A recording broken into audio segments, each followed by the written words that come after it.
माधुरी गांव में सोया चाप बेचती थी। वो सुबह जल्दी उठकर सोया चाप तैयार करती और निकल पड़ती।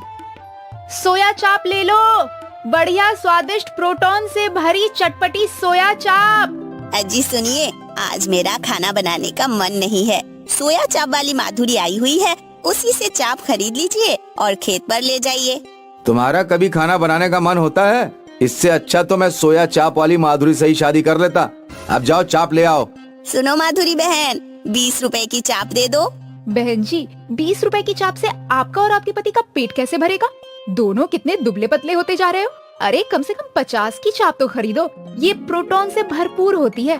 प्रोटीन नहीं होता, प्रोटीन होता है। हाँ हाँ, मैं भी वही कह रही हूँ। माधुरी अपने मधुर स्वभाव और मीठी बोली से लोगों के दिल जीत लेती थी। अरे ओ काकी, अब तुम्हारी तबीयत ठीक है या नहीं? हाँ हाँ बिटिया, रामपुर से दवा लेकर आई हूँ, अब थोड़ा सा आराम है। सोया चाप खाओ काकी, प्रोटीन से भरपूर होती है, ताकत देती है। ठीक है बेटी, अब 20 की दे दो। अरे ओ शकरपुर वाली मौसी, तुम्हारी लड़की को क्या हुआ? वो पेट से थी ना? लड़का हुआ है। अरे वाह मौसी, मिठाई खिलाओ इसी बात पे। चल घर चल, फिर मैं तुझे मिठाई खिलाती हूँ। माधुरी शकरपुर वाली मौसी के घर जाती है। मिठाई तो खाती ही है, साथ में चाप भी बेचाती है। इस तरह माधुरी सोया चाप बेचकर अच्छी कमाई कर लेती थी। माधुरी के घर पर उसका बीमार पति और उसकी बेटी थी। आ गई माँ, पिताजी को आज फिर बहुत खांसी आ रही है। अरे उन्हें तो खांसी आती ही रहती है। मेरे फूटे भाग्य थे, तेरे पिताजी से मेरी शादी हुई। शादी के बाद पता चला कि इन्हें इतनी सारी बीमारियां हैं। अगर शादी से पहले ही बता देते तो मैं इनसे शादी ही ना करती। माँ मेरे लिए 500 दे दो, मैं नया सूट सलवार खरीद लाऊंगी। अभी पिछले हफ्ते ही तो तूने नया सूट खरीदा था, अब फिर से एक नया सूट। मैं ये पैसे तेरी शादी के लिए बचा कर रख रही हूँ, और तू है कि दिन पर दिन सूट मांगे जा रही है।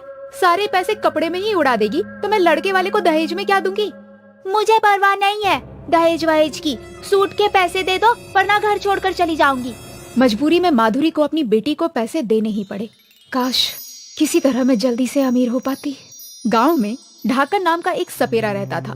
एक दिन जब माधुरी सोया चाप बेचते हुए ढाकन के घर के पास से गुजर रही थी तो उसने देखा कि ढाकन एक सांप के आगे बीन बजा रहा है और सांप सोने के मोती उगल रहा है।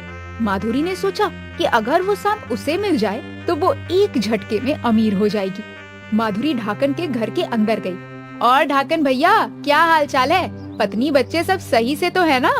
हाँ माधुरी बहन, सब अच्छे। तुम्हें ये सांप कहाँ से मिला जो सोने की मोती दे रहा है?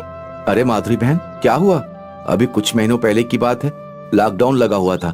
मैं शहर जाकर सांप का खेल नहीं दिखा पा रहा था क्योंकि लोग घर से बाहर ही नहीं निकल रहे थे। एक दिन ऐसा भी आया कि मेरे परिवार को भूख से मरने की नौबत आ गई। मैं एक पेड़ के नीचे बैठकर रोने लगा।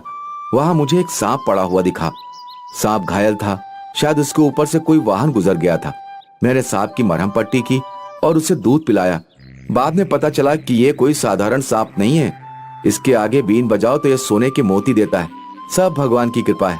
अगर ये सांप उस दिन ना मिलता तो पता नहीं मेरा और मेरे परिवार का क्या होता। माधुरी वो सांप हासिल करने की तरकीबें सोचने लगी। वो सांपों का व्यापार करने वाले एक आदमी के पास गई। उसने ढाकन के सांप जैसा एक साधारण सांप खरीद लिया। साधारण सांप को उसने अपनी सोया चाप वाली मटकी में रख लिया और सोया चाप बेचने के बहाने एक दिन फिर ढाकन के घर पहुंची। ढाकन भैया, आज मैंने बहुत विशेष सोया चाप बनाया है।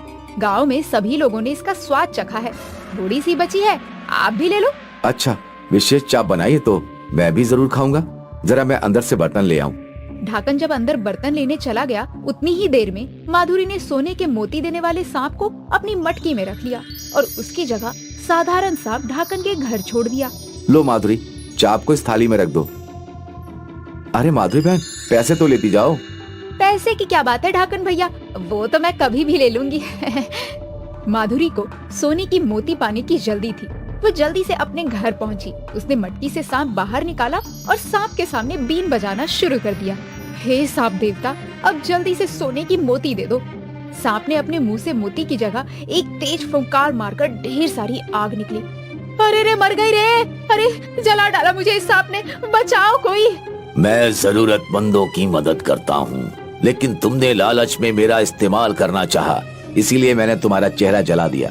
सांप देवता, कृपया मेरा चेहरा ठीक कर दो, मैं तुम्हारे हाथ जोड़ती हूँ। पैर पड़ती हूँ, मैं इस तरह जले हुए चेहरे के साथ नहीं जी पाऊंगी। मैं अब जिंदगी में कभी लालच और चोरी नहीं करूंगी। ठीक है, पहले मुझे ढाकन के घर छोड़ कर आओ। माधुरी ढाकन का सांप वापस दे आती है। तब जाकर सांप उसका चेहरा ठीक कर देता है।